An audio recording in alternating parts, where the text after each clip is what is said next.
The applicant and the town board will be sent a copy of tonight's decision. Any other person wishing to receive a copy of a decision can sign the sheet on the table by the north doors.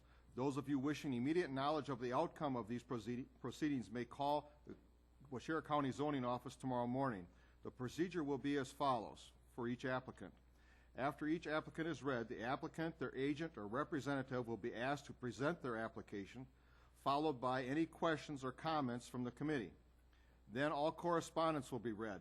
Then others in favor will have a chance to speak. Anyone objecting will then have a chance to speak.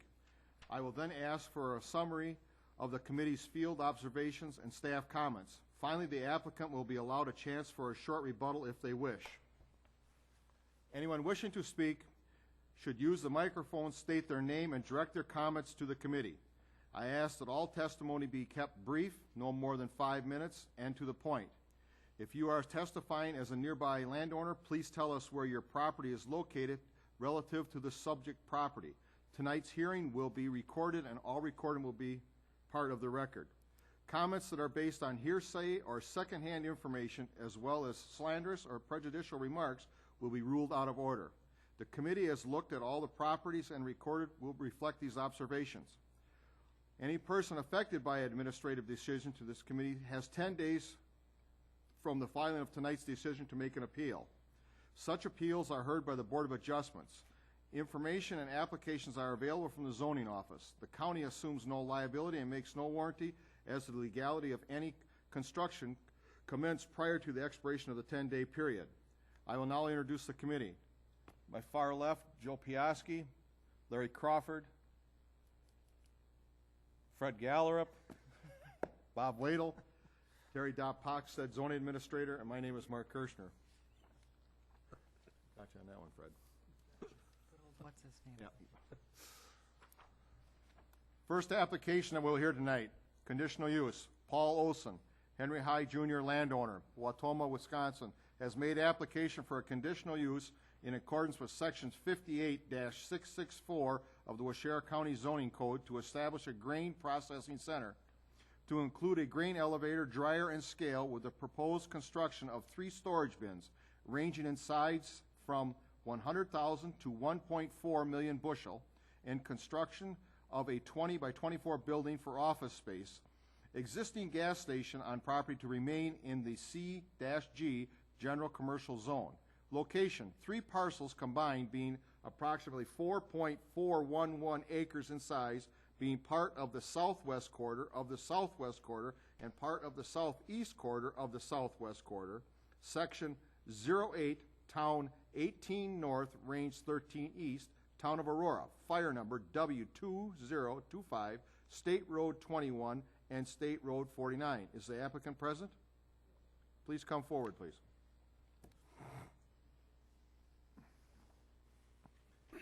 Can you give us a little information? State your name for the record first, please. Paul Olson. Can you give us a little information, Paul? Looking at constructing a grain elevator on Henry Hayes corner, on the southeast corner, be on the eastern lots from the filling station. We have a couple other ideas we want to do on that property in the future, along with some of Dave Metzig's property. Had considerable amount of support in inquiries to build a grain elevator, even though ours used to be across the road. And that's what we're looking at doing, pretty much tailoring it to the grain elevators that my brother and I built in Viroqua and Belmont. The committee's got some questions. Fred? Could you describe the proposed business in more detail? The layout of the facility there? It would run, the bin structures would, like you say, would go on the eastern part, Fred, of the property.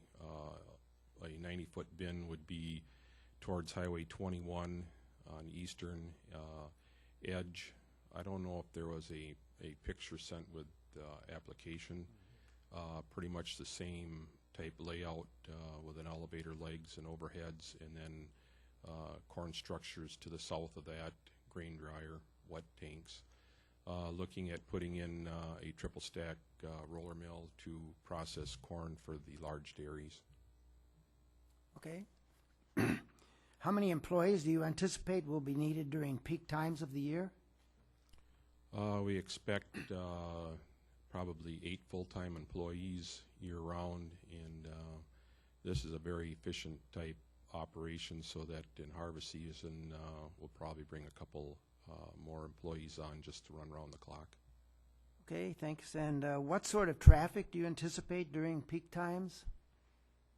The system that we have designed at our other elevators, we estimate from the time they drive on a scale to the time they unload is less than 10 minutes. We have designed 2 pits that one will hold a complete semi-load, the other one is a smaller pit.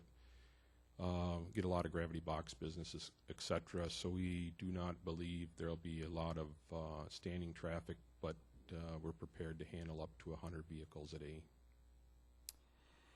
Are advertising or directional signs planned? No. What sort of traffic plan is anticipated? Will driveways be altered or enter the exit routes as be planned? Right now we're going to be using existing driveways. The entrance will be on the Highway 21 entrance. We'll come along heading towards the south, go across the scale, probed across the scale, go around the bins, heading east, come back through, go back on the scale, heading south again, and as they're empty they'll go out on the south driveway on Highway 49. Okay. Are you planning any new driveways? No. Have you talked to the DOT about utilizing the existing driveways and whether any permits are needed to upgrade or change the use of those accesses? I have not talked to the DOT yet. Are you aware of the commercial building codes, stormwater permits, and other requirements that will likely be necessary and be met? Oh, how well I'm aware of all the permits required. We don't believe we'll have to have a stormwater permit because we're we're disturbing less than an acre of property. Okay. Will you need to do a lot of filling and grading to construct the proposed storage bins and other structures? No, these bins that typically all the bins we've done in the past, we've dug into the ground. These bins we're going to have probably about 4 feet out of the ground, save the excavation and cost. What sort of sanitary facilities are you planning? Being that I pretty much know what everything's on the corner, we'll end up with a holding tank for the office facility. Are any other additions or buildings planned other than what you've indicated on the site plan? In the future, hopefully. Do you anticipate any products will need to be stored outside? No. Do you plan on having any retail sales of products on this site? Maybe. I think what we're talking about is sales as have been developed at at your old place across the road. What we believe is going to happen across the road, if that happens, we might entertain building and moving some of that business to the other side of the road. Okay. Will you need a second fire number? Yes. Has there been a recent survey, and do you know where the lot lines are? We know where the lot lines are. We know where the parcels are. There are several small parcels here, and they need to be combined into one for your project. Is that correct? That is not correct. It is correct? It is not correct. Oh, not correct. Okay. Your site plan does show some of the bins going over the lot lines. Right, but we should be able to make the setback from the east line to there. It should fit on the eastern. What I'm trying to do is stay away from the parcel that the service station is currently on at the present time. if an approval is granted, when do you anticipate starting construction? I'd like to start tomorrow, but looking at probably the first part of April. Okay. That's all the questions I have. Any others?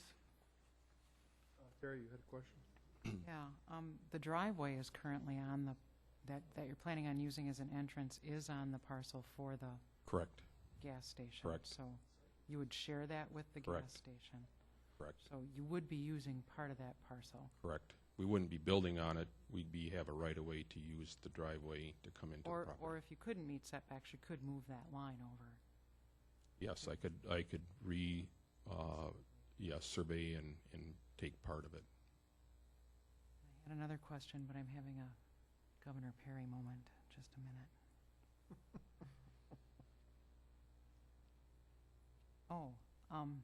When you described it, you said that the 90-acre bin was further to the north? The 90-foot diameter bin would be to the north. Okay, because the site plan again shows the 150-foot diameter bin as being north. Shows the So it would 150 be foot by flipped the from highway. what Right, it'd be the submitted? other way around, Be the other way around. right. And I will say that we're probably, all likely, we will not be building the 1.4 million bushel bin. We'd probably end up putting up 2 105-foot diameter bins, as our soil surveys show, to do the 1.4 million bushel bin. If anybody ever goes down Highway 21, they know as soon as they turn the corner, we have a marsh. And when we dig down too deep, we get marsh. And to put that big of a structure up would probably cost too much money for concrete and re-rod, where it might be cheaper to put up 2 105s. They contain about 700,000 bushel apiece. So you'd have one 90-foot diameter and 2 105s, or just 2 105s instead of the? 190, 2 105s, plus 100,000 bushel bin. That's a 48-foot diameter bin.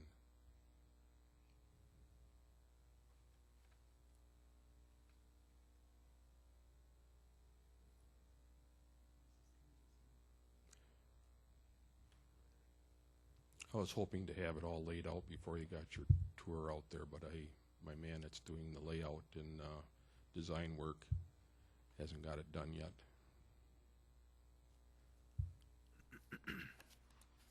Okay, is there any other committee questions? Joe, you got anything? Larry, Bob? No. Terry? No, just one, well, maybe I guess I do.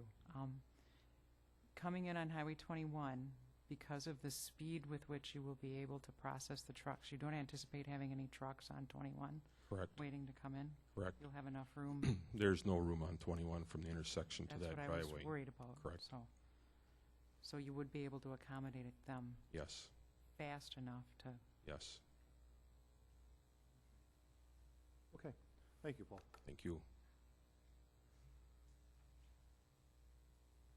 Correspondence? yes, we have one letter from the town of Aurora received on January 17th. It's addressed to me. Dear Terry, at a regular board meeting last Thursday, the Aurora board met with Paul Olson regarding his plans to establish a grain processing center on lands owned by Henry Hay. After discussion, the board voted to recommend approval of the conditional use for the property, citing the additional tax base as well as increased competitiveness for local farmers selling grain. And that's signed sincerely, Jerry Lutrip, clerk of the town of Aurora. And that's it for correspondence. Okay, anyone in favor or opposition? We have one person registered in opposition. Opposition? Scott Fisher?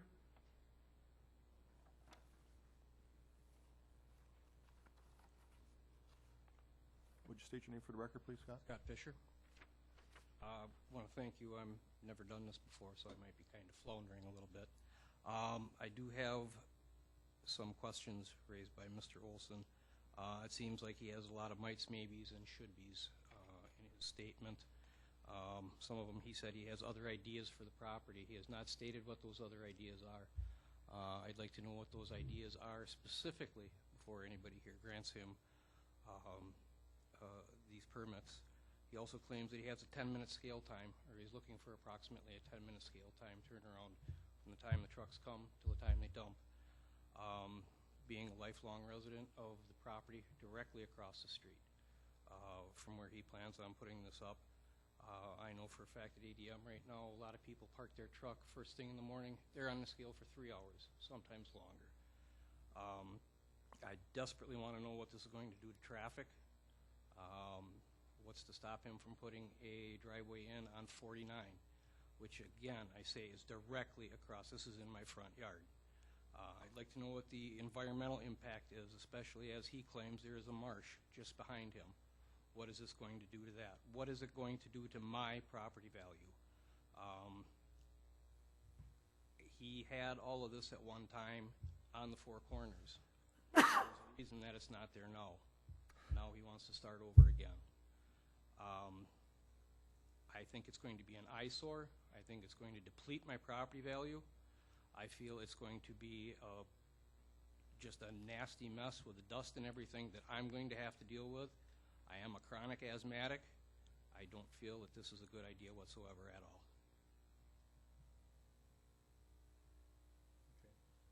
Anything else? That'll do it. Thank you. Okay, thank you. Staff comments, please?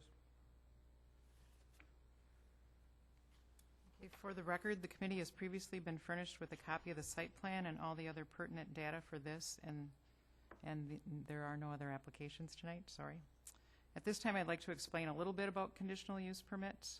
All defined zones have uses that are permitted outright. You know, in an ag zone, you can build a house, and you can build a barn, and you can raise animals. Then there are things that are listed as conditional uses, and they are things that, as long as there's restrictions, some conditions put on them, they will still fit in with the surrounding land uses and how the property's zoned. I should probably point out at this point that this property is already zoned commercial. Most of these operations end up being conditional uses in the general ag zone, and this property is zoned commercial already. So it has a more open list of uses that would be permitted there. And this application is only for the grain processing center. You know, I have talked with Mr. Olson too, that if he does other things that require another public hearing, we're going to come back and go through those again. So the only application before you tonight is the grain processing center. You know, his future plans are his future plans, and however those work out, you know, we might have to come back before the committee, but not tonight. It's only for the grain processing center. So they're looking at a conditional use permit in the general commercial zone. Certainly you want to make sure that there's safety considerations and that it remains a good neighbor to the other businesses and properties out there. When the committee visited the property, they noted that the lot lines were not clearly marked and that a survey should probably be done because they couldn't find that one had been done in quite some time, and that there could be a possibility of having to combine parcels to fit everything on that was being proposed. Traffic flow should be very carefully arranged, and DOT should be contacted regarding upgrading of existing driveways and getting proper permits. Stormwater runoff could be an issue if not properly anticipated and prepared for, with all of the impervious surfaces being planned. And sanitary facilities must be designed to serve all of the proposed activities that will take place here. That's it for my comments, and Mr. Olson would have an opportunity for rebuttal to the other questions raised by Mr. Fisher. Any questions you'd want to answer for?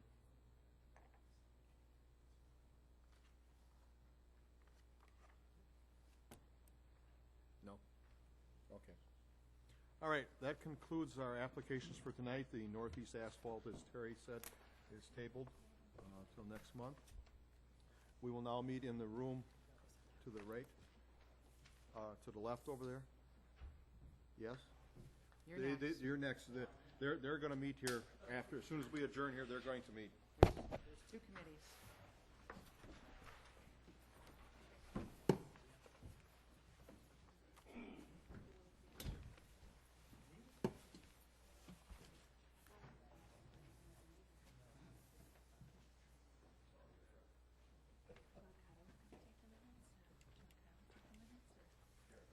I think I can.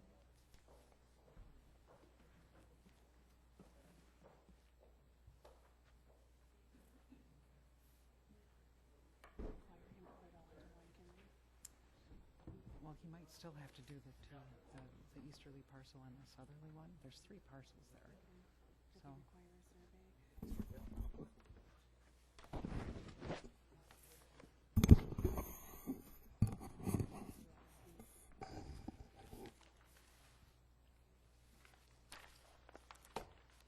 I'll try to take minutes unless somebody else volunteers.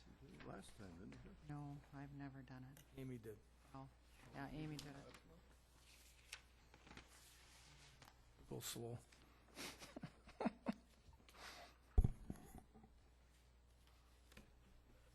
Let's see if I can multitask.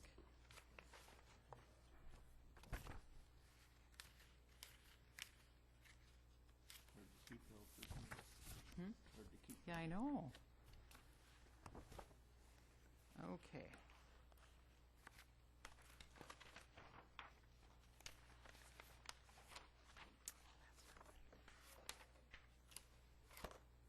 I gotta find the right page first.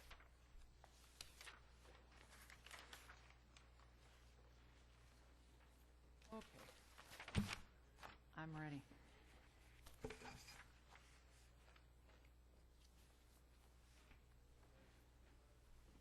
Okay, I'll call this meeting of the Waushara County Board of Adjustments to order.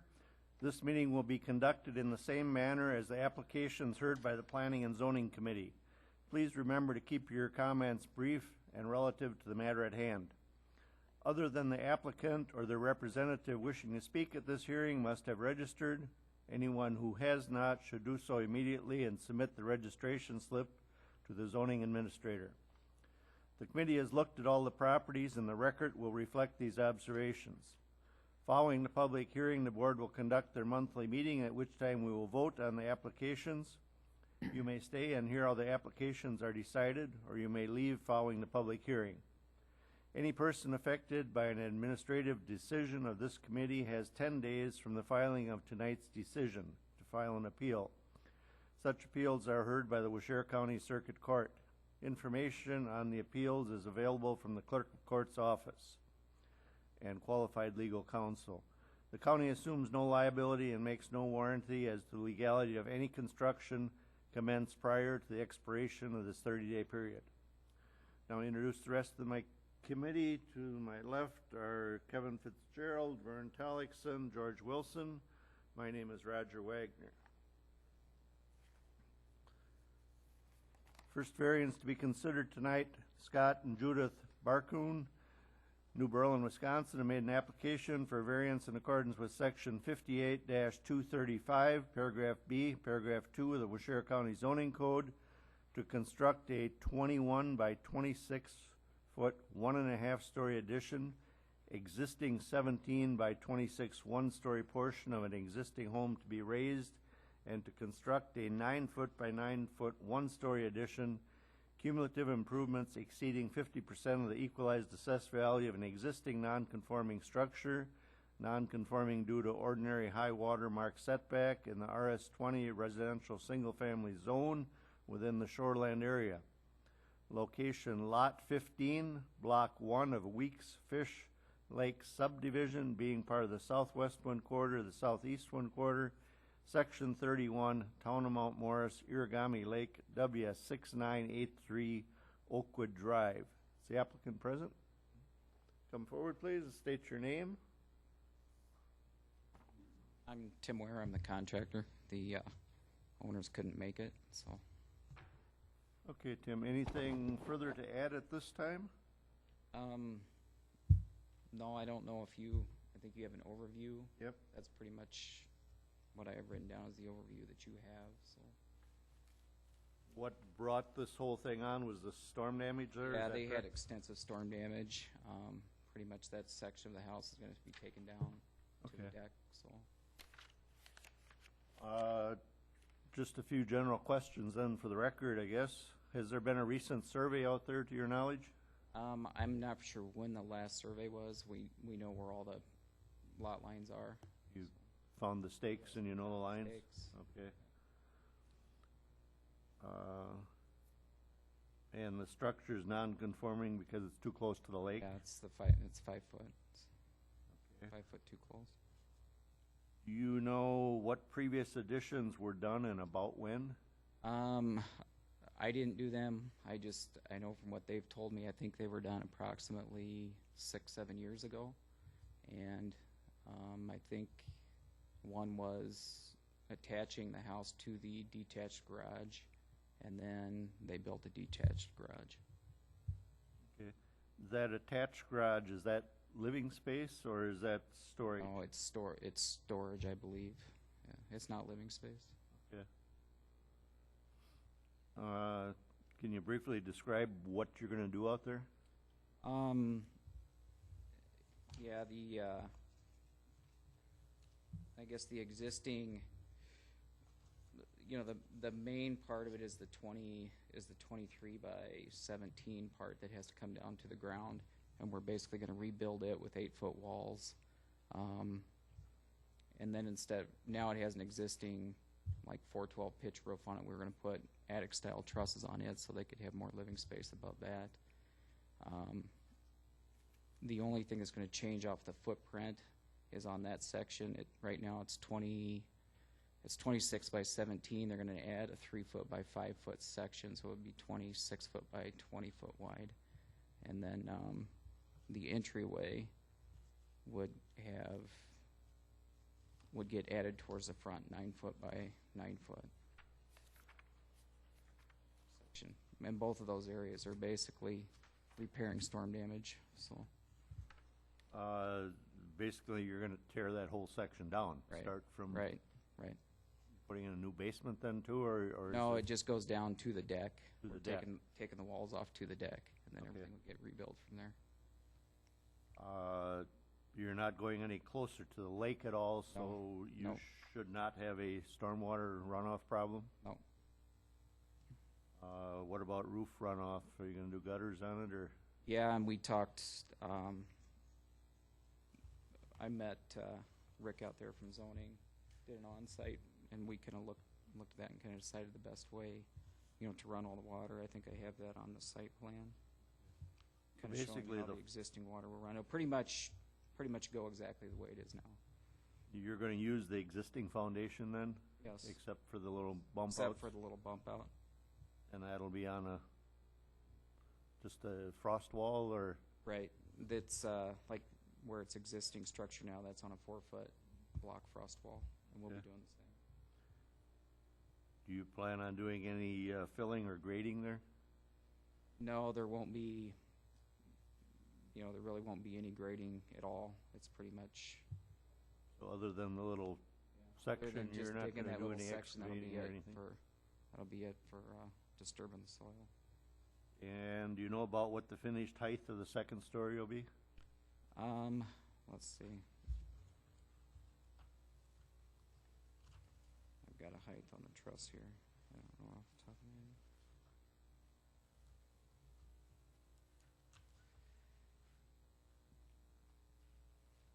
It's going to be approximately probably 19 feet. Okay. From the ground to the peak. Any other improvements planned at this time? And that is connected to municipal sewer there, right? Okay. You won't be disturbing any of the sewer lines or anything? Have you considered any other options out there? Well, really the only option we really had was to repair the storm damage. This is the only, we're kind of stuck with what we could do without adding to the footprint, really. And they're looking for more living space, I take it, so that's Yeah, why and you're the going up? main thing is the entryway, that laundry area is in the basement right now, which is a 4-foot basement that's wet. So they're really looking to get that out of the basement.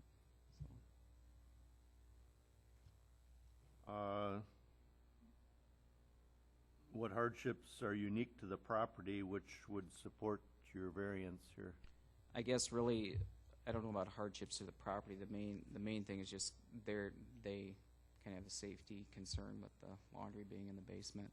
That's their main concern, is getting that out of the basement. Because of the close proximity to the lake, and the required setback, have you given any thought to revegetating the shoreline? Yeah, Rick and I talked about that on our on-site visit, and he told me that would be a possibility. I discussed it with the owners. They would be open to that, to mitigation if that was a condition of having Okay. this approved. And if an approval were granted, you know what permits you need, when would you start construction? As soon as possible, as soon as we could get the permits. Any other committee question? I don't have any. Okay. This 4-foot basement, is that under the entire house? It's under the entire house. If you look, the existing garage that they attached, that's on a slab. So, we would be attaching, when we do the entryway, we'd be attaching that, our frost wall to the slab, and I talked to John Siebert about that, how we would do that. We would have to end up making that frost, that garage would be putting a frost barrier around that existing garage. Where is the access to To the basement. the basement now? It is in the existing entryway. I think I think that's the addition they did 6-7 years ago. They attached that existing garage to the house. And it's right next to the door that goes into the house from the entryway. It used to be an outside access. There's stairs going down underneath there. Okay, so then, I guess the water heater is in the basement? Water heater, the furnace, and then the washer and dryers in the basement. And so will water heater move to the laundry area, or is that going to stay Not in the at this time, that's not discussed. It was just the laundry area. I guess with with the furnace and the water heater being down, that's not something that they have to access all the time. It's mainly the washer and dryer that they have to access, frequently. So And then hot and water to the laundry area, is that going to be a problem getting, is there hot and cold water in that, which was an unattached garage? there is no water that goes to that garage now. No. That's not where the laundry area is going to be. No, that's not where the laundry area is going to be, I know that, but there was a straw down there, and it looked like they were trying to keep pipes from freezing or something, and so, Between the garage and the house now, that's where we would be building that frost wall. okay, For so the new you put entryway. that down there so that you Right, could dig. right, just to, Okay. just for the frost. Okay. Okay, if there's no other questions, then why you can have a chair. Any correspondence? Yes, we have two letters. One we received from DNR on January 18th, and it's addressed to me, Terry. I am writing to provide comments regarding the Bart Kuhn and Catlin property variance requests that are to be heard before the Waushara County Board of Adjustments on Thursday, January 19th.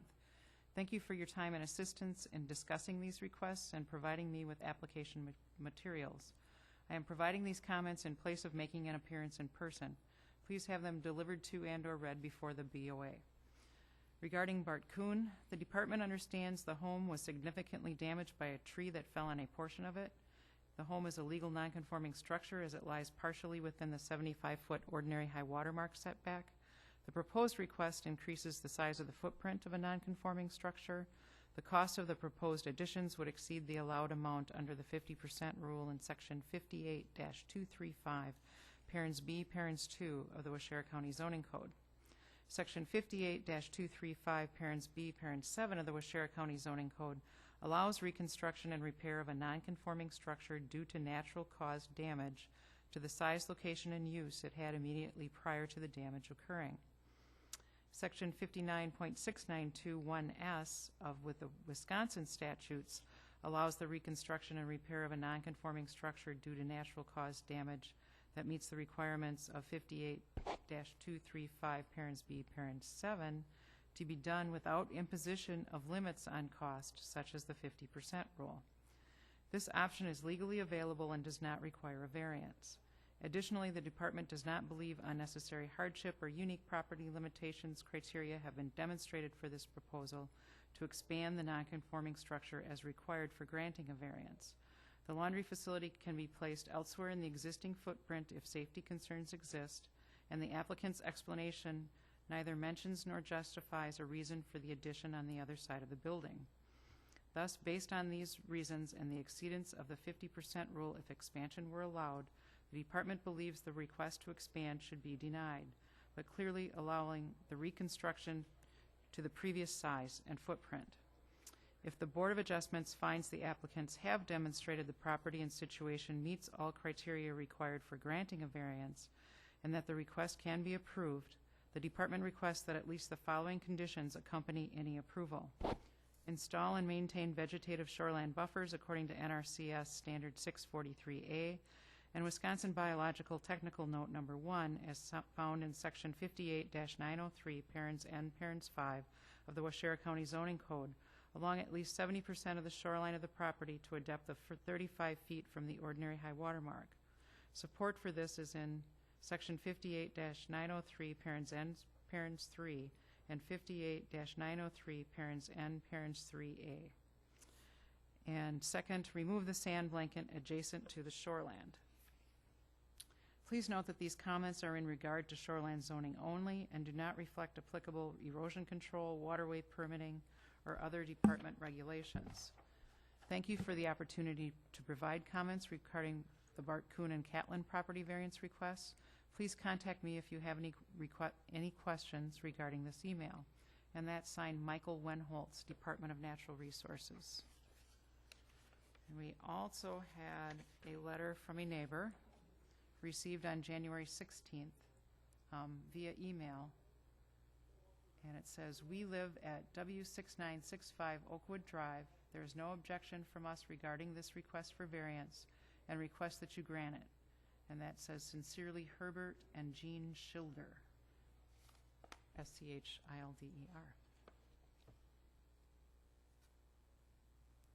And that's it.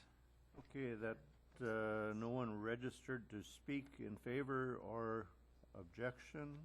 No, they did not. Staff comments? Let me write this down first.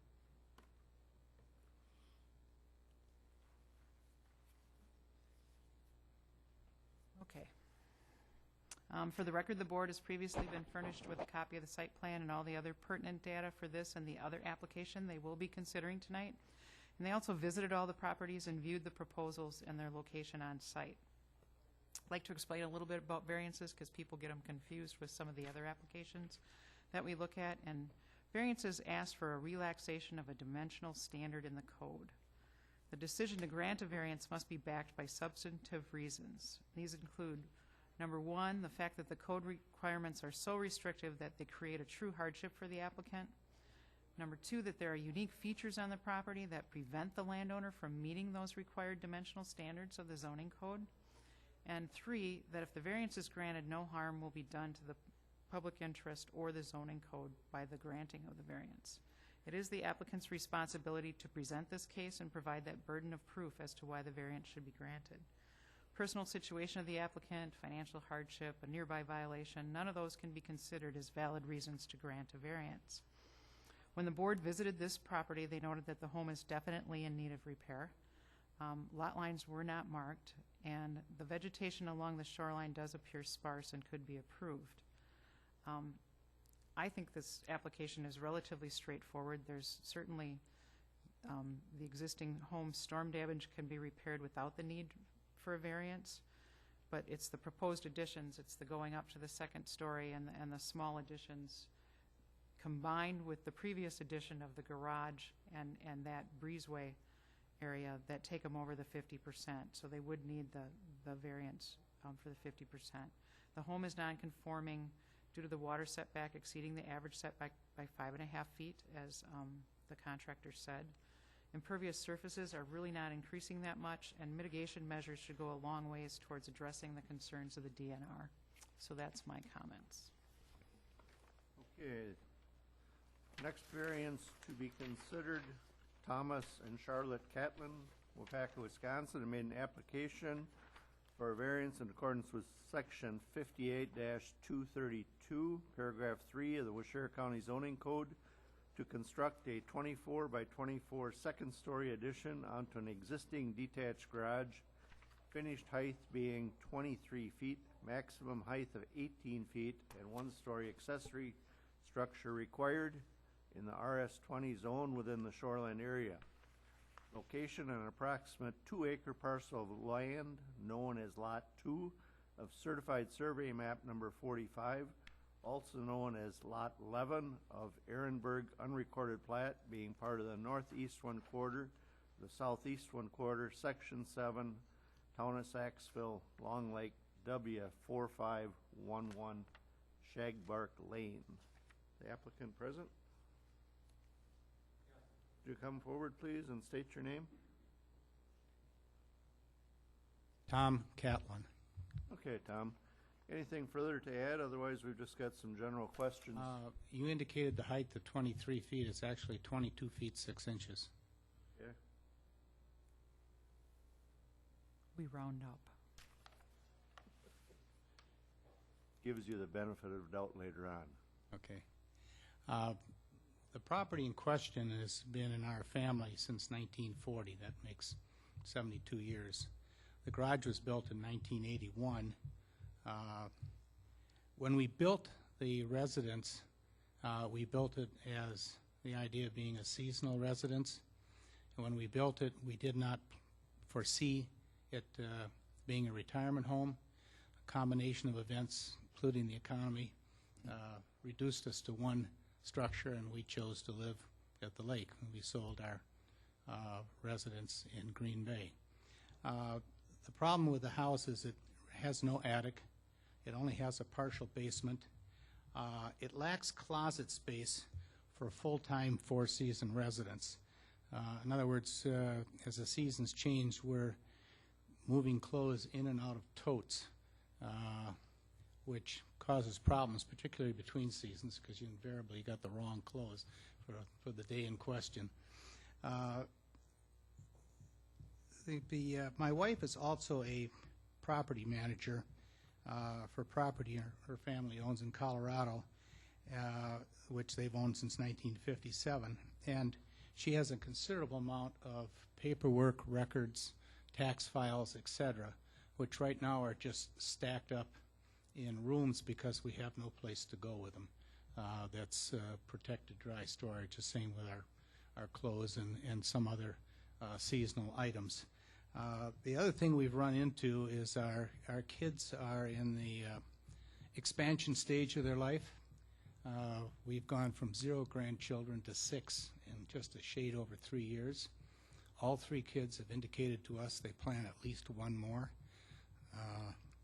And that is causing a serious problem. We're now dealing with three of the kids live out of state. The other lives 120 miles away. So we've got multiple cribs, multiple pack-and-plays, multiple high chairs, walker jump-ups, necessities such as bottles, kitties, eating utensils, diapers, clothes, all of this stuff requiring protected dry storage, which we don't have in the structure, and the stuff is piled up in various rooms. And my wife is wanting to have some protected space.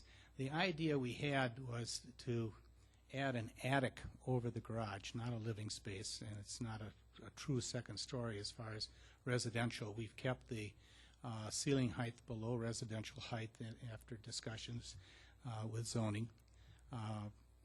We've indicated that we're more than willing to sign an affidavit that it will not be living quarters.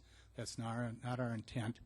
It's a 24 by 24 foot space, of which one full length of it will be closets and shelving to put clothes and other various items. There will be no heat in it, no water in it. The idea was to build an attic above the garage in lieu of building a second building to accommodate some secure as my wife uses the term, varmint-free storage space. We believe that this is the best way to go. It does not increase any footprints. It does not increase any non-porous surfaces, which are important.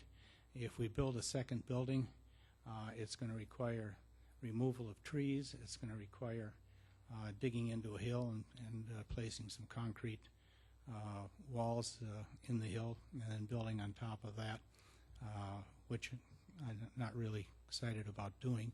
I think it's foolish if we can go up 6 feet and create the storage space that we need. And that pretty much is why we're doing it, and a little bit of the history. If anybody has any questions, I'd be try to answer them for you. Okay, just some general questions for the record then. Has there been a recent survey out there, or are you sure of the lot locations? You know where the pipes are. Okay. Have you talked to the neighbors regarding this project? Yes, I believe there's a record. There's a letter from the neighbor, a letter from the Lake Association, and a letter from the town. Basically, this is the best option of the two. You're not going to be disturbing that hill or any other No. erosion problems. Absolutely not. If you did build another one, there's Really, I'm kind of like trees, and we've looked at a number of different options. This is the only option that does not require the removal of any trees. Now, we looked at an option attaching it to the house that I would have had to take 4 large pines down.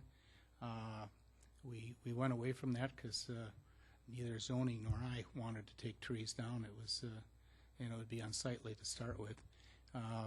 We really don't want to build a second building. I'm not in favor of digging into the hill. I'm not in favor of taking trees down. I don't like that idea. As I say, I think this is the least environmentally, the least negative that we can think of. any changes to the foundation of this garage? No, Any other improvements being planned at this time? no, And all setbacks will be met? yes. You understand the code requirements for the one-story garage and why it's in there? I think, I understand what the overall intent was, yes, that they don't want people creating apartments or secondary living spaces. And as I indicated, we have tried to keep the ceiling below what's considered residential space, and I've indicated a willingness to sign any affidavit that it will not be a living space. That's not our intent. strictly for storage, Yes, unheated. yes, no heat, no water. And like you said, you have considered all other options, the hardship and it's... I do have a metal pole building, but the kids and my wife will not allow me to put cribs and high chairs and things like that in the pole building because of mice infestation. As much as I've tried to address mice infestation, you can't beat them. I put rat cubes out and they disappear as fast as I put them out. There must be 1,000 mice living in those places. Are there any other non-conforming structures on your property? There's a boathouse down at the lake that was built in 1960 by my father. And if an approval were granted, when would you start construction of this building? May. Any other committee questions at this time? Okay, thank you. Thank you. Correspondence? As the applicant indicated, we received quite a few letters. I'm going to start with the one from DNR that I alluded to before. Again, it's addressed to myself, Terry, and it says, regarding the Catlin property, since the property is legally outside the ordinary high watermark setback, the department has no comment on this request. And that was signed by Michael Wenholtz. We also have one from the town of Saxville, Office of the Clerk. It's again addressed to me, Dear Terry, in the regular monthly town board meeting held the evening of December 19th, 2011, the Town Board of Saxville heard Tom and Charlotte Catlin's proposal for a variance in accordance with Section 58-232, Parents 3 of the Waushara County Zoning Code to construct a 24 by 24 second-story addition onto an existing detached garage, finished height being 23 feet. Maximum height of 18 feet and one-story accessory structure required. In the RS-20 zone within the shoreland area on an approximate 2-acre parcel of land known as Lot 2 of Certified Survey Map Number 45, also known as Lot 11 of Ehrenberg Unrecorded Plat, being part of the northeast quarter of the southeast quarter, Section 20, Town of Saxville, Long Lake, W4511, Shake Park Lane. It was motioned and seconded with voice vote all in favor to fully support Tom and Charlotte Catlin in their application for said variance. On behalf of the Town Board of Saxville, that's signed by Virginia Cartwright, clerk. There's also a letter from the Long Lake Association to whom it may concern. Long Lake Association Board of Directors met on Saturday, September 17th, 2011 as part of the lake management portion of our meeting. It was brought to our attention that the above-named property owners are requesting a zoning variance to expand the height of the existing garage located on Long Lake. A detailed description of the plan was explained to our board. Please accept this letter as a recommendation by Long Lake Association that the variance be approved. And that's signed sincerely, Rob Jossart, Long Lake Association Secretary. And we also have a letter from the Call Cottage Trust, Dean Catlin Call Fiduciary, to whom it may concern. The Call Cottage Trust, owner of parcel number 30-751-0900, which adjoins parcel number 30-751-0700, owned by the Thomas C. Jr. and Charlotte Catlin Revocable Trust, W4511 Shake Park Lane, Wapaka, Wisconsin, has no objection to increasing the height of the existing garage on the aforementioned Catlin Revocable Trust property to a height not to exceed 23 feet for the purpose of providing storage space above said garage. And that was signed by Dean Catlin Call Fiduciary for the Call Cottage Trust. And that's it for correspondence. We have registered to speak in favor Gary Hansen.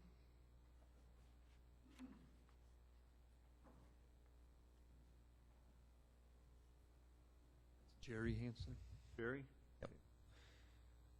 I'm a contractor, and I've been working with Mr. and Mrs. Catlin for the last few months on this project, trying to come up with the best plan as far as what they need for storage area. Like Tom said, that we tossed around different ideas, attaching the garage to the house and different things adding on to the house, but that would all require excavation or removal of trees, like Tom said. We wouldn't be increasing the footprint at all. The only thing we would be increasing is the overhang of the roof, like maybe a foot on each side.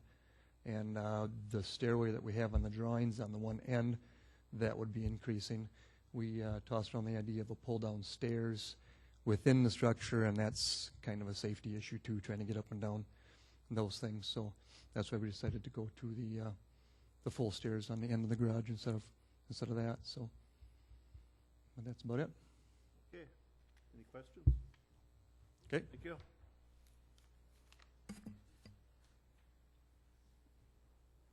The only question I have is the DNR didn't said they would make no comment on this. Okay. They just said it's out, they basically said it's outside their jurisdiction because it's legally outside the ordinary high water mark setback. So the department has no comment on the request. Thank you.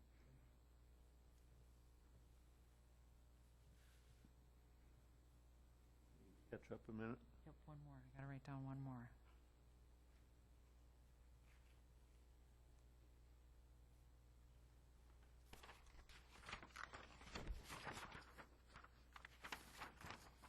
Then you want my comments, right? Yep, staff comments. Okay.